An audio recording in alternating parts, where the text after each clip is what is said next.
Bem-vindo ao podcast BBA, um podcast especial do Novembro Negro. Nestes episódios mergulharemos fundo nas conexões culturais e desafios globais que envolvem a intersecção entre o Novembro Negro, políticas de arte e a Bienal Black. Vamos explorar como o tema fluxo se relaciona ao deslocamento de pessoas ao redor do mundo e como essas narrativas se entrelaçam ao trabalho dos artistas.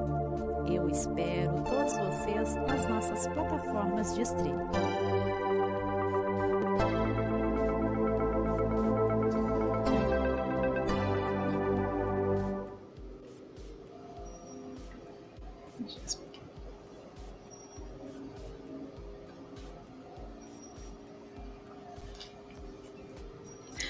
Olá a todos, todas e todes.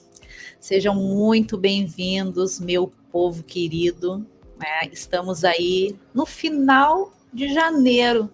Isso significa o que exatamente?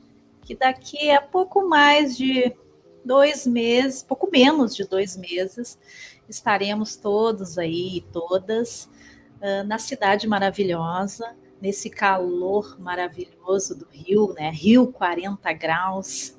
Então estaremos todos aí na nossa terceira edição da Bienal Black Brasil Arte. Muito ansiosa para ver o conjunto dessa obra-prima aí, com todos esses artistas reunidos, artistas que já passaram por aqui, aqueles ainda que estão, que vão estar passando por aqui também. Eu sou Patrícia Brito e você fica comigo, nesse episódio que foi criado lá em novembro do ano passado, no nosso alusivo Novembro Negro, com esse tema de conexões culturais e desafios globais, que abraça aí o guarda-chuva do tema da nossa edição. Fluxos em fluxo, transitoriedade, migração e memória. E aqui a gente convida os artistas para saber aí desse senso de pertencimento. Porque o Brasil é grande, né, gente? E nós nos deslocamos com muita frequência. Rio Grande do Sul, Santa Catarina, Sergipe, Amazonas, Acre, né? Então, assim, o nosso país é enorme e nos possibilita, assim, esse senso de pertencimento quando a gente se desloca aí por diferentes regiões, por diferentes territórios. E o que mais nos abraça, o que mais nos atravessa é essa conexão cultural que a gente tem aí em relação aos diferentes estados aí do nosso país. E aí, assim, para abraçar exatamente, para fazer esse rebuliço, como eu digo, a gente está trazendo também artistas de outros países. Por quê? Porque eles também têm esse senso de pertencimento. Muitos desses artistas estão aí fora das suas bases de nascimento, digamos assim, dos países onde nasceram, por N motivos, por motivos que atravessam aí a questão da própria educação, buscando uma oportunidade melhor no campo artístico também, ou de trabalho, ou até por amor, gente?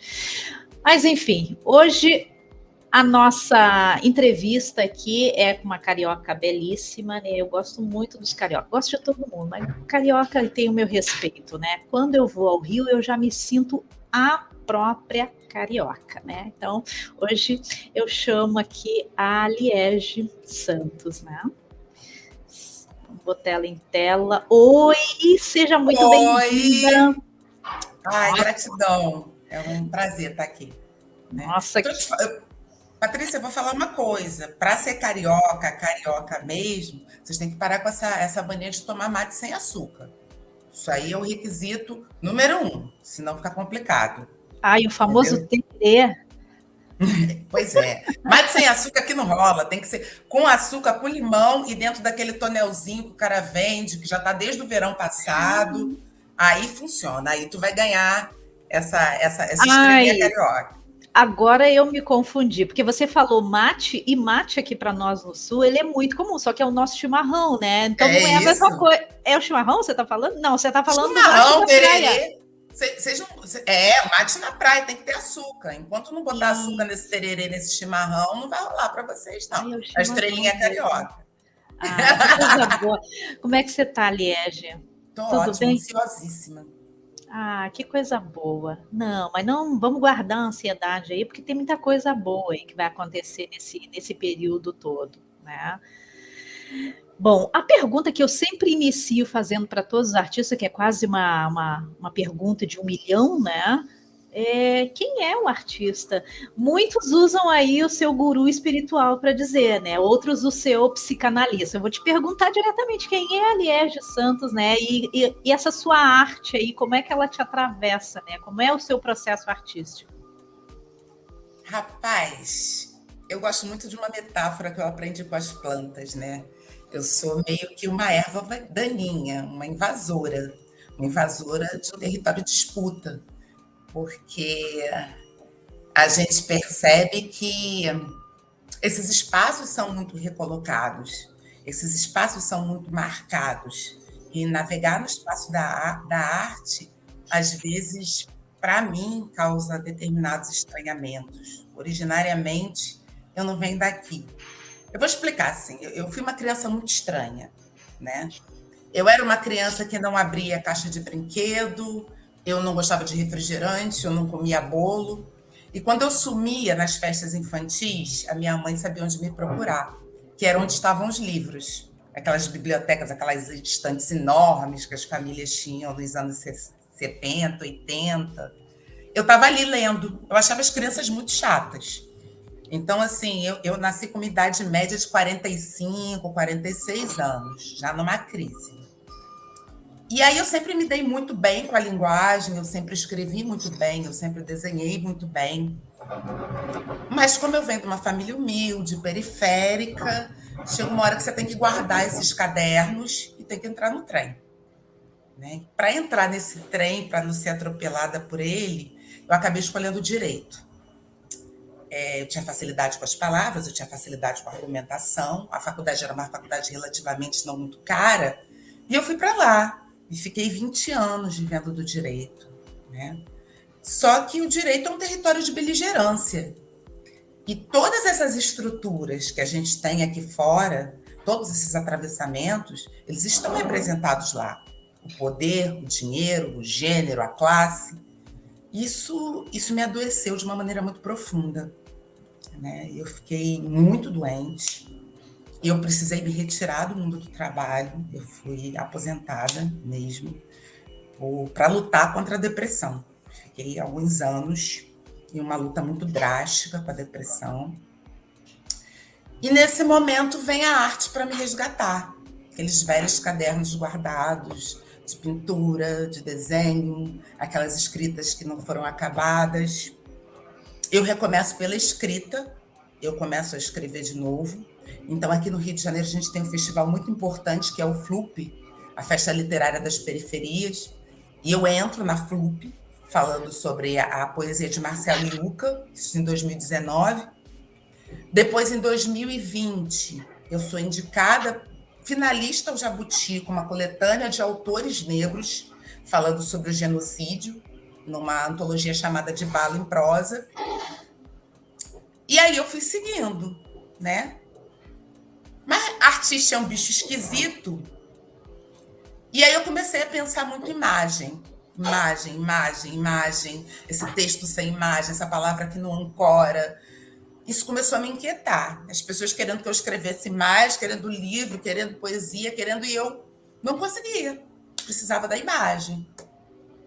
E em 2019 ainda, eu conheço um curso da professora Marina Alves, chamado Afrografias, que vai falar sobre reminiscências africanas na paisagem e o uso da fotografia para essa revelação.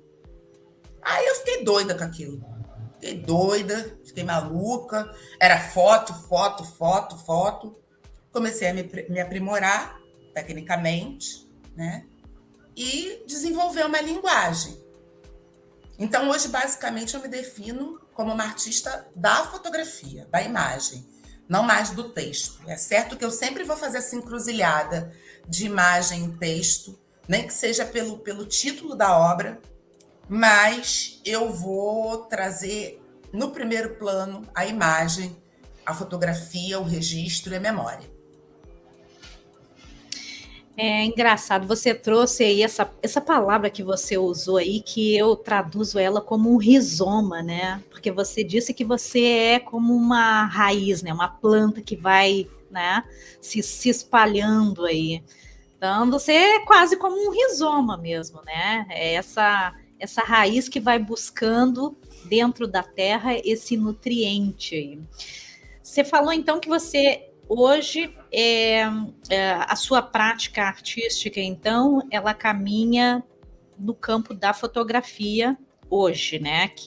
Mas você é uma pessoa também que já perpassou aí outras áreas, como o audiovisual também, e o que você acabou de narrar, a parte da escrita, né? E qual é a crítica que você traz nesses trabalhos? Elas seguem uma crítica ou cada trabalho, né, cada área artística, ela revela uma crítica diferente? Eu acredito que a nossa arte sempre vai expressar a nossa subjetividade. Não há possibilidade de se criar uma cenografia para se representar aquilo que não se é. Então, lógico que há mudanças, há nuances, mas eu acho que eu estou perpassando sempre pelo mesmo eixo, que é a questão crítica da representação. Eu faço sempre uma crítica ao simbólico, porque eu entendo que essa é a grande violência do contemporâneo, né? Então, eu vou estar relatando tanto a imagem que é formada e como ela dialoga, como ela discursa, né? Como também quanto com silêncio, aquilo que não é dito ou que se é dito ninguém ouve. Então, acho que essas são as principais marcas da minha produção artística, né? Hoje, no audiovisual, estou me voltando muito para a memória. Se pode ter uma marca específica, eu estou numa linguagem muito de um documentário fabulado. Mas dentro da fotografia, talvez isso ainda esteja muito em paralelo, assim, com uma certa dose de abstração, mas sempre discutindo memória, o registro do corpo, as visualidades que se impõem e as que são aniquiladas, e é sobre isso que navega o meu trabalho. Tá, você falou aí da representatividade, né? Essa crítica que gira em torno da representação. Você se refere à representação de uma artista mulher negra ou à representação do negro, né, sendo o sujeito da sua própria arte e não o objeto, né? Na verdade, eu parto de uma questão que é o destino biológico, né? Tem uma escritora, Yoronke Oromi, que ela escreveu A Invenção das Mulheres. Ela tem uma frase maravilhosa que é: a visualidade criou um regime de destino biológico sobre os corpos. Então, essa é toda a questão que vai atravessar raça, gênero, performance de gênero. O que se pode ver? Porque o Ocidente ele é muito permeado pela visualidade. De certa forma, o olhar, a mirada sobre o outro define o outro, porque é um regime de alteridade ou da criação de um outro mitológico, absurdo, monstruoso. Aquilo que não se parece comigo não bem deve ser despessoalizado, não tem uma subjetividade própria. Então, eu penso a representação em geral como uma forma de reiteração dos discursos que já estão presentes, que eles são reelaborados e reentabulados a cada momento. Por exemplo, para negritar as coisas. Imaginemos, você às vezes está em casa, sentado e vendo seu streaming, e você está vendo um filme, uma produção do norte global. E é lógico, as pessoas lá majoritariamente são pessoas brancas, as pessoas brancas estão representadas. Quando o primeiro corpo negro entra em cena, você tem que observar em que lugar esse corpo entra. E eu observo que 80% das vezes ele vai entrar num lugar disfuncional, que é um lugar de violência, que é um lugar de marginalização, que é um lugar de hipersexualidade. Entende? Ainda é difícil que pessoas brancas nos vejam como pessoas funcionais, seja em qualquer campo. Eu acho que é uma dificuldade nisso. E a cultura e a arte têm o seu karma nisso também. Elas têm o seu preço a pagar. Existem subjetividades que foram inventadas e reinventadas por conta e por causa da arte também, né? Não vou dizer que isso não é um discurso de Estado, de poder e de dinheiro, mas elas são reinventadas através de uma produção, principalmente a produção cultural de massa, a mídia de massa, né? E eu busco ressignificar essas imagens, eu busco observá-las com um grano sales, um cuidado que se deve ter com a paisagem, porque geralmente as generalizações, as normatizações são um tanto quanto falaciosas, mentirosas. A gente precisa olhar para todos os corpos com a necessidade de narrativa e de história. Mas você acha que hoje, né, falando um pouco de cinema, né, você acha que está tendo, né, mais inserção, né, do papel do negro, sem ser essa inserção subalterna, né? Vamos falar assim, você falou de massa, né, desse consumo de massa. Então, eu sempre penso nas telenovelas, né? Que é o que mais se consome aqui.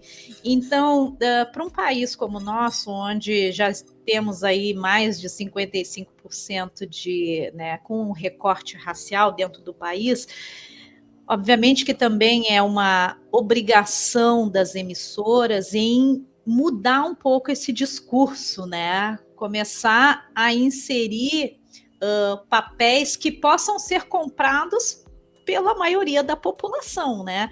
A gente antes tinha esse discurso aí que muitas empresas de cosmético acabaram comprando, que né, se a população toda, né, tem o cabelo, né, afro, né, por que a gente vai continuar insistindo nesses produtos lisos, né, enfim, platinados, etc. Então, assim, a indústria se reformulou do jeito dela, mas se reformulou tanto na questão do marketing, mas quanto de produto, para colocar, assim, à disposição de uma parcela grande, né, e importante no mercado do consumo, que são esses produtos para o meu tipo de cabelo, para o tipo A, B e C. Agora, falando de audiovisual, onde o produto é mais caro também, né? Mas o consumo ele é muito rápido, porque existe essa demanda da massa, né? Você acha assim, então, que está tendo uma amostragem melhor, né, do que da nossa realidade, sabe? De você ter protagonistas que não é o bandido, não é a diarista, não é o motorista, sabe? E você acha que está colando, né? Porque eu estou falando porque eu já tenho visto, né? Já tem se mudado essa narrativa, esse discurso aí no que você está apresentando dentro dessa mídia. Mas eu pergunto, está convencendo, né? Ou será que está assim, não? Tem vamos criar aqui, por exemplo, vamos criar para a novela das 8, né, que tem uma audiência muito grande, mas a gente ainda está em deficiência em filmes de longa-metragem, sabe, no cinema mesmo, sabe, dentro do cinema, algumas enfim, produções para fora também, né, que possam concorrer a outros tipos de premiações, né? Patrícia, eu acho que assim, eu sou uma mulher da década de 70. Quando eu era criança, eu não me via representando. Eu também. Hans. Então, você sabe muito bem do que eu estou falando, né? A gente, era muito comum que as meninas dançassem na frente do espelho com uma toalha na cabeça, né? Para representar esse cabelo liso, que não era o nosso cabelo, né? Eu lembro que a minha avó trançava com muito cuidado os meus cabelos para ir para a escola. Eu estudava numa escola religiosa cristã. E eu tinha um pavor de... Todos estavam com o cabelo solto, porque eu não. Eu arrancava tudo, tirava, ficava com um black desse tamanho. A velha me buscava, ficava apavorada. Mas é sobre avanços. Temos avanços, sim. Avanços importantes. Mas esse discurso não está dado, né? Primeiro porque a gente tem a questão do totem. Principalmente quando a gente fala em consumo e capital, a gente vai ter muitas pessoas que colocam as suas coleções e as suas produções e falam assim, agora a gente precisa dessa cota, tem que ter uma representação negra aqui, tem que ter uma. Essa representação, essa pessoa, aquele corpo, ele não está sendo cotado pela experiência, pela cartografia de vida que ele desenvolve, mas porque é necessário também marcar aquele espaço como um espaço não como um espaço democrático. E a gente sabe que essa questão da democracia ainda está a muitos passos do nosso caminho. Os caminhos ainda não são iguais.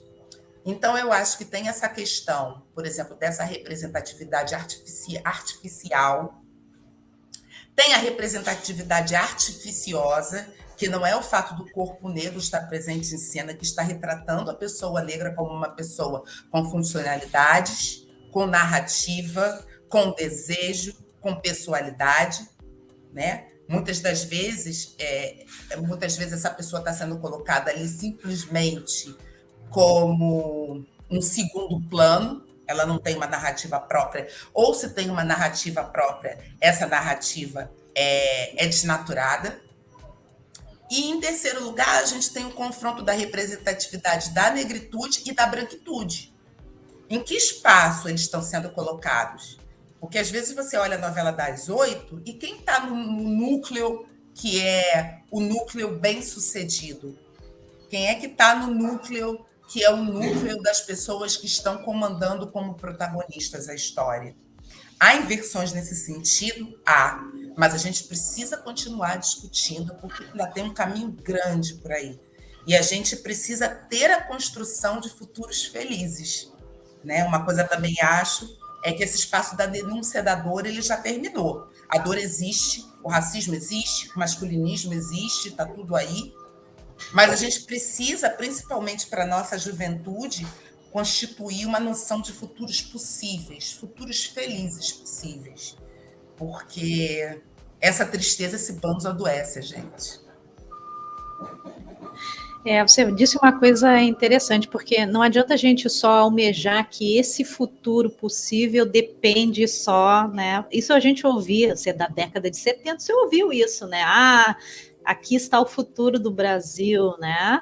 Então a gente não pode mais ficar reproduzindo isso para os nossos jovens, né? Sem inserir eles nesse contexto que a gente está discutindo, né?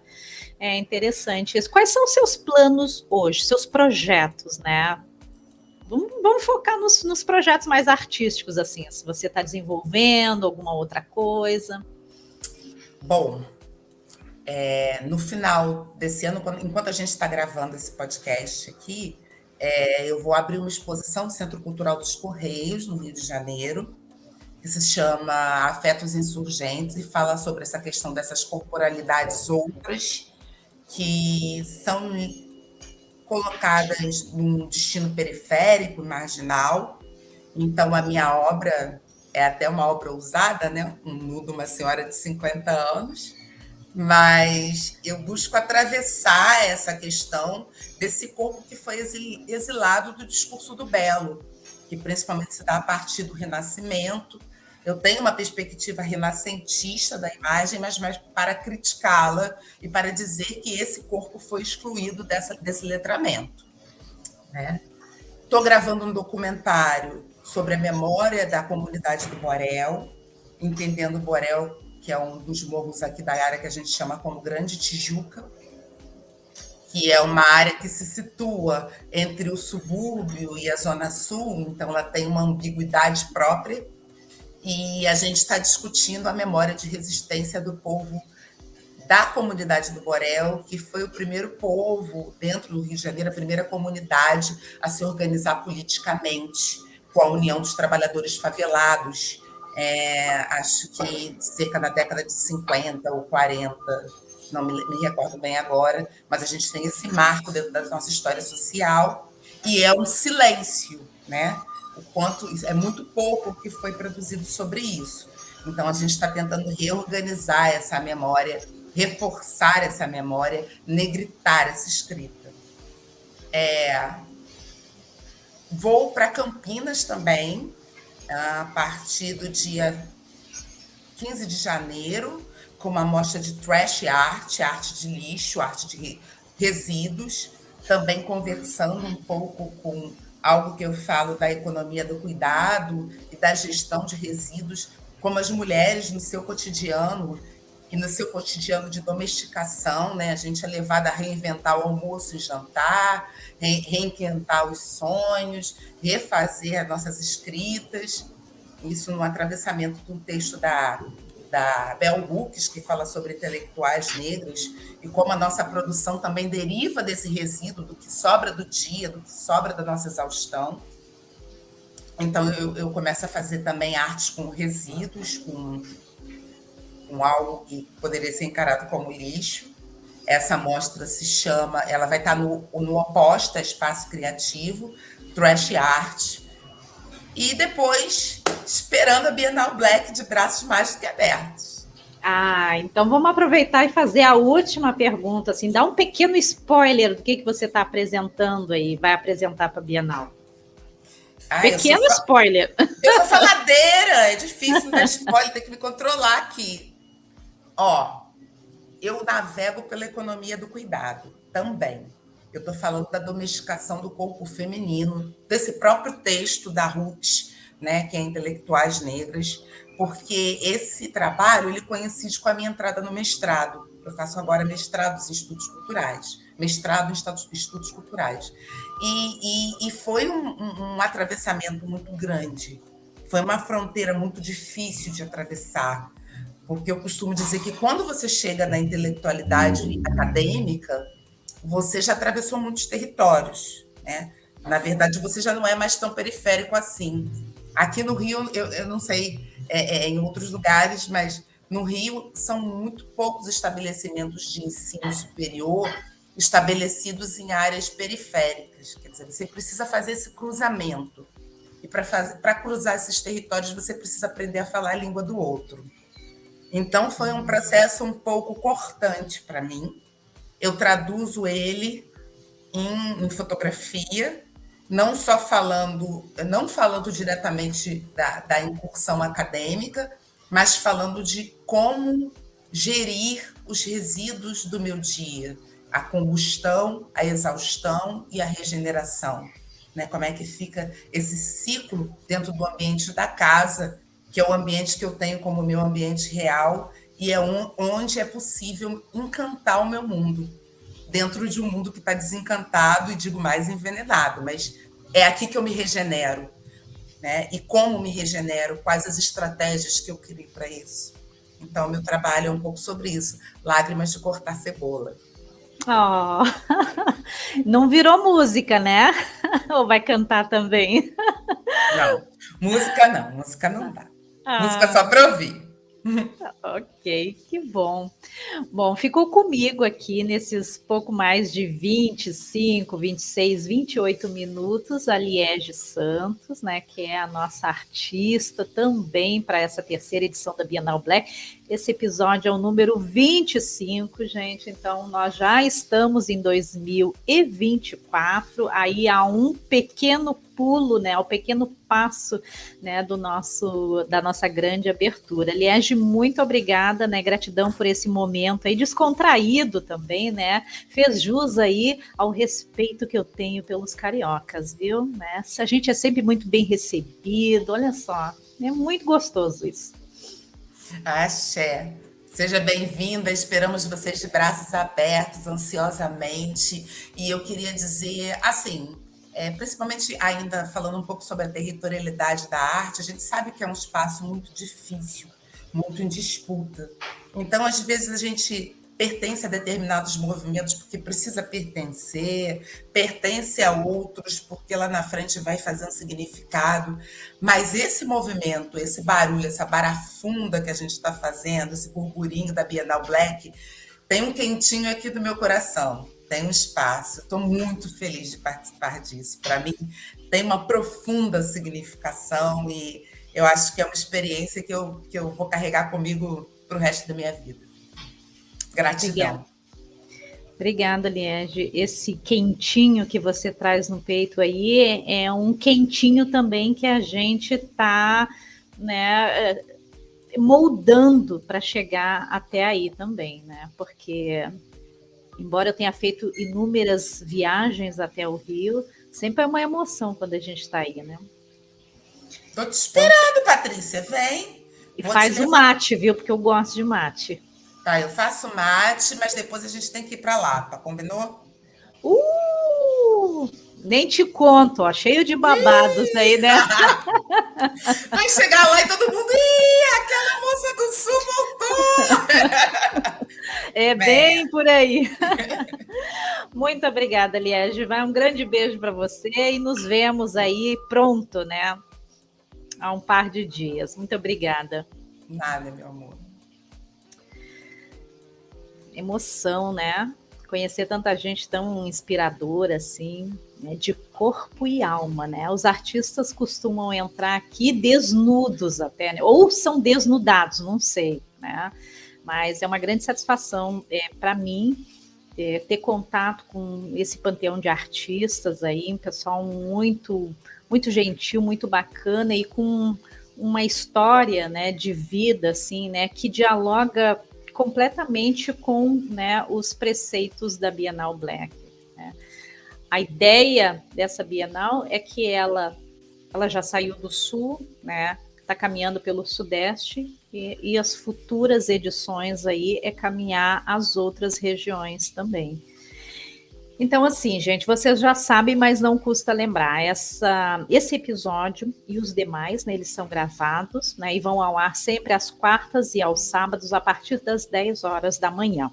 Né? Eu me despeço de vocês com aquele gostinho já de quero mais pronta para a próxima. Para o próximo episódio, né, para a próxima entrevista, para o próximo artista. Né? Então, eu desejo a todos vocês aí um excelente início de fevereiro, com muito samba, muito suor e whatever. E assim, nos vemos daqui a pouco, né? Bienal é logo ali. Então, a todos, meu muito obrigada.